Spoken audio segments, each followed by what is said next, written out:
Kinasuhan na ng pandarambong si Senador Rodante Marcoleta. Sumuko na raw si Senator Rodante Marcoleta sa Sandigan Bayan. Arestado na si Senador Rodante Marcoleta para sa kasong plunder.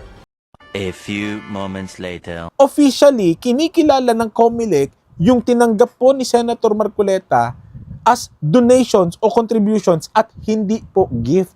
Kapag ka po kinilala ng COMELEC yung salaping iyon as donations and contributions at napatunayan naman talaga na napunta sa pagkakampanya, edi lumalabas po, wala talagang nilabag si Senator Marcoleta sa Presidential Decree number 46. Now I see a POV. Open my eyes to your reality. Take me where I'm meant to be. Show me life like everybody dancing. Dito sa Factbusters!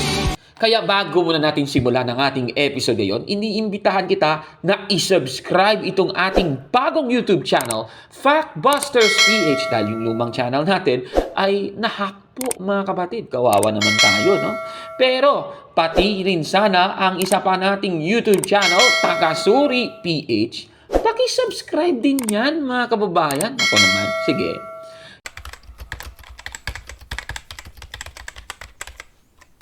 Magandang araw mga kapatid and welcome na naman sa isang episode ng Factbusters PH. Sa ating episode ngayon, ating tatalakayin itong nangyari kay Senator Rodante Marcoleta. Alam naman po natin, siya po ay miyembro ng Iglesia ni Cristo ni Manalo, mga kababayan. At merong balita tungkol sa kanya. Ano bang nangyari?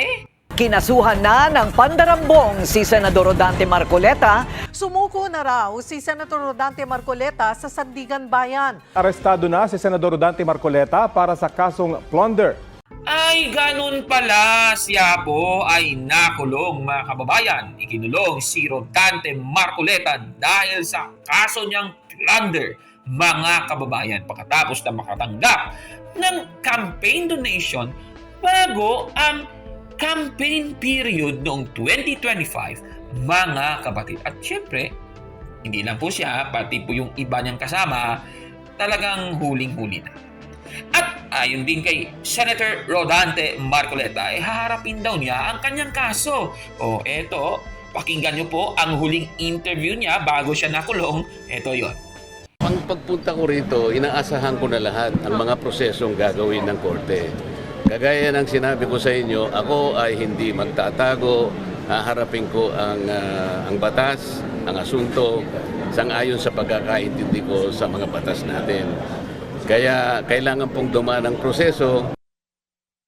Ngayon, nasabi ko na rin kanina pero muli nating itanong. Bakit naman kinasuhan si Rodante Marcoleta? Siguro yan po ang ating pag-uusapan. Tatalakayin po natin yan. Kinasuhan po si Rodante Marcoleta ng plunder pagkatapos tumanggap ng donasyon habang siya ay congressman pa. Mga kapatid, kinasuhan po siya ng ombudsman sa Sandigan Bayan. At nakikita niyo po sa screen ang document, itong kaso sa 7th Division ng Ombudsman sa Sandigan Bayan. Nakikita niyo po sa screen. At ayon po dito sa nasabing kasong ito, si Marcoleta ay kinasuhan dahil nakatanggap siya ng 75 million pesos in donations sa mga private individuals na sina Defensor, Viray at Espiritu. At ito po ay nangyari bago ang official campaign period. At ito pang masaklap, itong amount na ito ay hindi niya idineklara sa kanyang SALN o Statement of Assets, Liabilities, and Net Worth, mga kababayan, na kanya pong dapat na imaipasa noong June 30, 2025. At dahil dyan, kinasuhan si Rodante Marcoleta ng Ombudsman sa pamamagitan ng Sections 1D, 2 at Paragraph 6 ng RA 7080 or Anti-Plunder Act, mga kababayan. At ayon din dito, additionally daw, si Senator Rodante Marcoleta ay humaharap ngayon sa kaso 3 counts of indirect bribery sa pagtanggap niya ng regalo, yan ang sinasabi, gifts, sa mga private individuals na konektado sa kaniyang posisyon bilang congressman, mga kababayan. Ang masaklap dito, umamin po mismo galing sa bibig ni Senator Rodante Marcoleta, umamin siya na may tinanggap siyang pera mula sa kanyang mga kaibigan. Grabe naman talaga. Eto, panoorin na nga natin. Nelson, alam mo, mga kaibigan ko, nagbigay sa akin talaga. Alam mo, pakiusap lang nila, isa lang. Tanggapin mo ang tulong namin sa'yo. Okay. Congressman ako noon Kong, kami po ay naniniwala na karapat dapat kang makarating sa Senado. Tanggapin mo ang halagang to. Marami sila. Isa lang ang kanilang pakiusap sa akin. Ano po yun? Sana wag mo na kaming i-disclose ang identity. Sa napakaraming mga reasons. Maaaring halimbawa, yung kumpanya niya ay baka makita ng administrasyon. No? Tinulungan mo si baka ipitin. O kaya naman nagtatrabaho sa gobyerno, may mataas na katungkulan. Kasi may mga kaibigan naman ako talaga. Pero pwede ba yun, Sen? Na hindi mo i-disclose? Kaya nga, pakinggan mo muna Okay, ako. sige. Nile-let down ko yung predicate Okay. Di ba? Excited ka talaga Excited ako kasi nakapuntos na Okay, ito lang ang kanilang pakiusap. Kasi nga kailangan igalang mo yung kanilang pakiusap. Tinulungan ka Nagtiwala sa'yo. Gusto kanilang manalo. Karapat dapat ka sa Senado. Okay. Ang pakiusap ko lang, halos ganun na sarili. Huwag mo nang disclose ang identity ko. Okay. Okay. Pero talagang tinulungan nila ako. Iba't ibang mga kaparaanan, iba-ibang ganito, iba-ibang halaga, ibang ganyan. Ngayon, kapag ka naglagay ako ng figure sa contribution, mapipilitan akong mag-disclose ng pangalan nila. Alam mo kung bakit? Merong kaakibat na, kung tawagin, ay deed of acceptance of donation. Halimbawa, binigyan mo ko ng ganitong halaga. Isa ka doon sa kaibigan ko. Mapipilitan ako doon sa punto na yon. Ilalagay ko yung pangalan mo kasi nandun ka O edi ngayon nilabag ko yung kaisa-isang kahilingan mo sa akin. Tama? Oo. Okay. Magagalit ako. Ngayon, ang sabi nila sa akin, paano yun ka ako? Contribution to Hindi, sabi niya, binigay ko nga sa'yo, contribution, pero utang na loob mo sa akin yan. Ituring mo na lang na utang, sabi niya, di ba? Loan. Hindi, utang lang. Basta utang na hindi babaya. Utang na loob Ngayon, dahil sa hindi ko pwedeng isiwalat ang kanilang identity, kaya sinabi ko, zero in contribution. Na mapipilitan ako ngayon na gawing zero yun.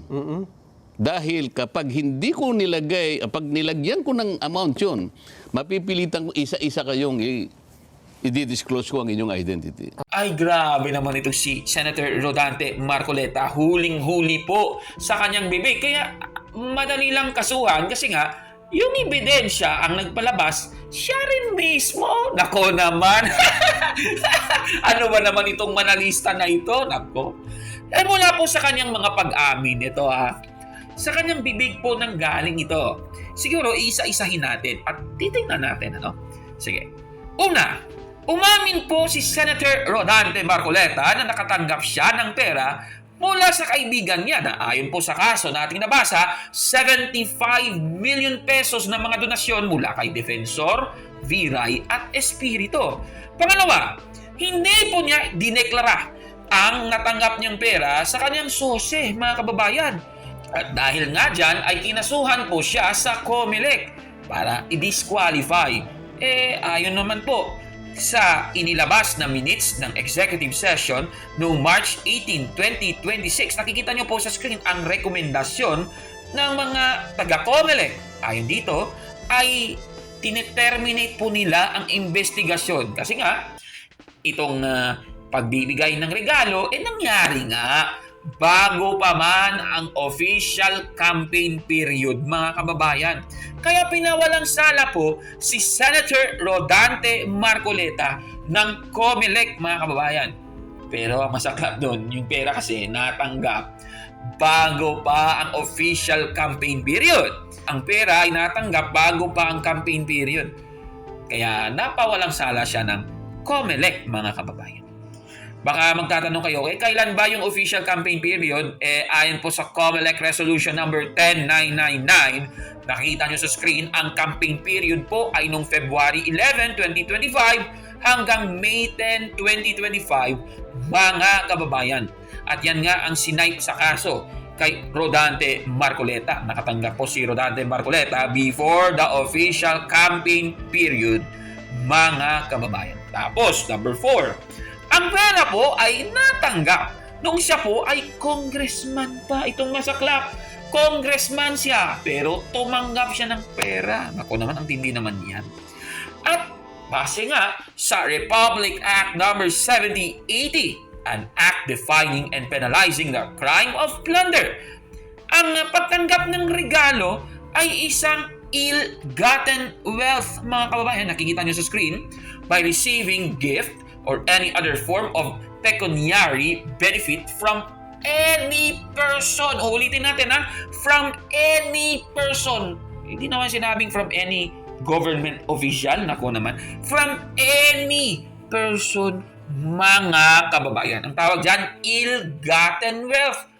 At ayon din sa Presidential Decree number 46, it is prohibited to receive any gift. Napakaliwanag, any gift, yan ang nakalagay. Lumalabag talaga si Rodante Marcoleta dyan.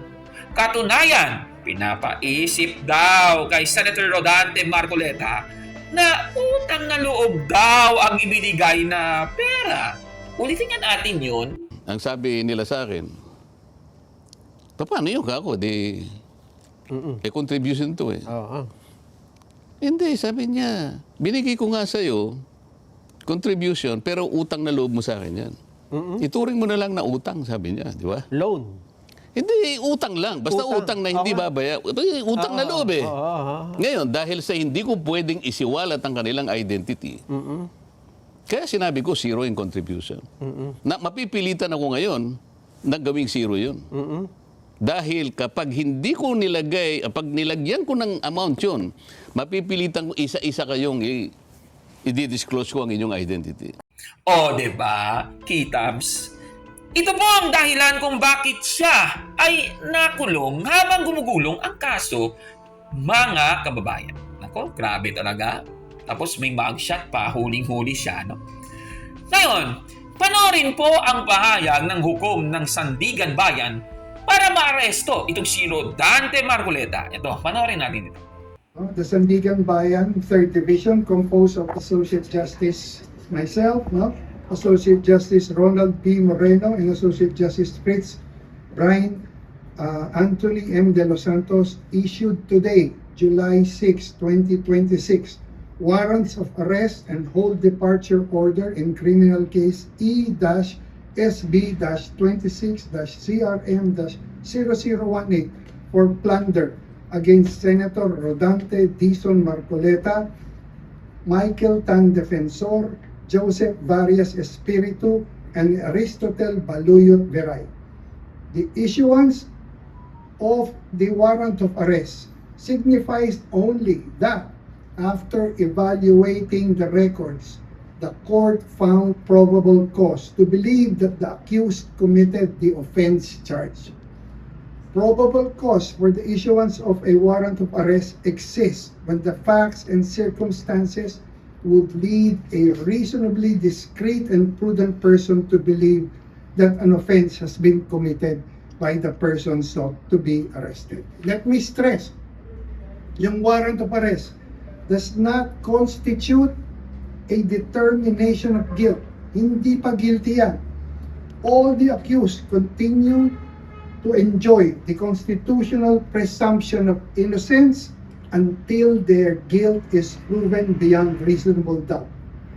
Again, the court's proceedings are governed solely by the Constitution the applicable laws and the evidence properly presented before it.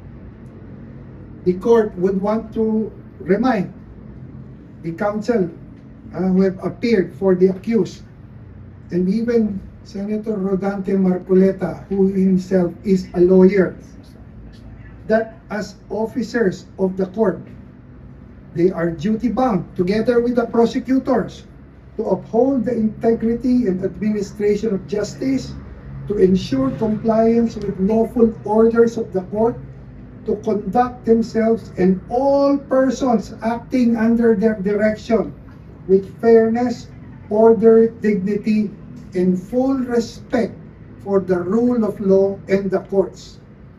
Full respect for the rule of law and the courts is non-negotiable. The court enjoins all parties to cooperate to ensure that the proceedings are conducted speedily, fairly, orderly, and with full respect for the rule of law. Thank you very much for your time. Ayan, huling-huli po siya. No? Kaya ngayon, nakulong na si Senator Rodante Marcoleta, mga kababayan. Ngunit, may isang miyembro po ni Manalo ang todo tanggol sa kanya. Ang payag po ng vlogger ng Iglesia ni Cristo ni Manalo ang atin namang tatalakayin. Itong si Tinig ng Karunungan, ano? Grabe, hindi ko manira sa Iglesia Katolika, natalakay na natin noon yan. Ano ba ang naging pahayag niya tungkol sa kaso ni Senator Rodante Marcoleta? Una, may post po siya sa kanyang page, Tinig ng Karunungan. Ang sabi niya, uulitin namin. Sabi niya to magkaiba ang regalo sa donasyon. Yung gift, iba daw sa donation. Sabi niya, walang nilabag si Marcoleta sa PD46. Alam naman natin, sa PD46, Presidential Decree number 46, ang sabi doon, bawal tumanggap ng regalo. Ulitin natin. It is prohibited to receive any gift. Yan ang sabi, any gift. Hindi naman daw regalo yung natanggap ni Rodante Marcoleta, kundi donasyon daw yon. Yan ang sabi nung Tinig ng Karunungan. Tapos sabi pa niya doon sa nasabing post, ng comment din siya doon, kung labag sa PD46 ang pagtanggap ng donasyon bilang campaign contribution, edi halos lahat ng nakaupong politiko ngayon ay lumabag din sa PD46 dahil sila man ay tumanggap din ng campaign donations. Grabe yung hirit niya. Katunayan nga, meron nga siyang video tungkol dito. Eto, panoorin natin Ito po yung may kaugnayan sa kinahaharap niyang kaso, partikular na yung Presidential Decree number 46 na umano'y lumabag daw po dito ang butihing senador dahil itong Presidential Decree number 46 po ay nagbabawal sa isang opisyal na tumanggap ng regalo. A few moments later. Sa reklamong inihain po sa COMELEC, di ba ang ginamit po doon na termino ay campaign donations, campaign contributions? Kung ako po ang Korte Suprema, kasi nagpetisyon ng kampo ni Senator Marcoleta, no? Kung ako po ang sa panig ng Korte Suprema, hindi naman po sa pinangungunahan natin, ang Supreme Court. Baka lang po merong nakikinig sa atin na baka pwedeng mai-send ninyo sa kung sino man dyan sa Korte Suprema itong video na ito at baka mapuntusan po ninyo. Pero hindi po namin kayo pinangungunahan, baka lang po, may ideya po kayo, Ito po yung gusto namin ipunto. Nung nagsampa ng reklamo, ang ilang individual o grupo kay Senator Marcoleta, dyan sa COMELEC, ang termino na pong ginamit ay campaign donations, campaign contributions. Nung inaksyonan po yan ng COMELEC, nag-imbestiga ang COMELEC po ay sumasang-ayon na yung tinanggap ni Marcoleta ay campaign contributions, campaign donations. Sa makatuwid, hindi po gift. Officially, kinikilala ng COMELEC yung tinanggap po ni Senator Marcoleta as donations o contributions at hindi po gift. Kapag ka po kinilala ng COMELEC yung salaping iyon as donations and contributions at napatunayan naman talaga na napunta sa pagkakampanya, edi lumalabas po, wala talagang nilabag si Senator Marcoleta sa Presidential Decree number 46. Kasi malinaw po, inaksyonan ng COMELEC eh. Kumbaga nag-affirm ang COMELEC na talagang yan po ay napunta sa pangangampanya, yung contributions na yan. Ang nangyari lang ho talaga, hindi ho nailagay sa SOSE. Bakit hindi nga nailagay sa SOSE? Kasi nga natanggap ni Marcoleta yon, wala pang kampanya. Bakit hindi ho nilagay sa SALN? Kasi ho, yun ang nagpapatunay na yung tinanggap ni Marcoleta, hindi para sa sarili niyang bulsa, kundi merong pinaglalaanan yun to support his campaign. Di po ba? Kasi kung hindi nagastos si Marcoleta sa kampanya yung pera, dun pa lang papasok yung obligasyon ni Marcoleta na ilagay yun sa SALN. Kasi nasa kanya pa eh. Ang kaso nagastos niya na. Nagastos niya na yung pera dun sa kampanya at hindi para sa sarili niyang bulsa o sa sarili niyang luho. Sa makatuwid, nang mag-imbestiga ang COMELEC, pinagtibay na nila na talagang yung tinanggap ni Marcoleta, yun po ay donations, contributions, at hindi po regalo, hindi po gift. Kaya, pinagtitibay lang ng COMELEC at ng kanilang desisyon sa pag-absuelte kay Marcoleta na hindi po lumalabag si Marcoleta, hindi siya nag-violate sa Presidential Decree number 46. Sana ho, yan po ang magamit. Yang puntos na yan ay magamit ng ating Korte Suprema para talagang madismiss, maibasura yung naging resolution po ng Office of the Ombudsman. Ayan, so napanood po ninyo si Mr. Tinig ng Karunungan. O, tingnan natin kung totoo nga, may karunungan nga siya. O, sige. Ayon po sa kanya, hindi po lumabag sa PD46 si Senator Rodante Marcoleta dahil hindi naman regalo o gift, kundi campaign donation di umano ang kaniyang natanggap. Tanong, totoo ba ang kaniyang pahayag na ito? Sige nga, suriin niya natin. Isang legal argument ang pinapasukan ng miyembro ni Manalo para suportahan si Senator Rodante Marcoleta. Kaya ang tanong, mga kapatid, tama ba ang argument ni Mr. Tinig ng Karunungan na hindi daw gift dahil donation lamang itong natanggap ni Senator Rodante Marcoleta, kaya hindi siya pwedeng kasuhan ng plunder? Ang natanggap ba ni Senator Rodante Marcoleta na 75 billion pesos na campaign donation, regalo ba ito o hindi? Susuriin natin yan, mga kababayan. Siguro ang gagawin natin, parang abogado ako nito, tingnan natin yung jurisprudence sa batas. Sige, ito po ang sinasabi sa GR number 120721, Abelio versus Commissioner of BIR or Internal Revenue. Dito po ay meron pong sinasabi na political contributions in the Philippines are considered taxable gift. Ulitin natin. Political contributions in the Philippines are considered taxable gift rather than taxable income. Napakaliwanag. Sino bang nagsabi niyan?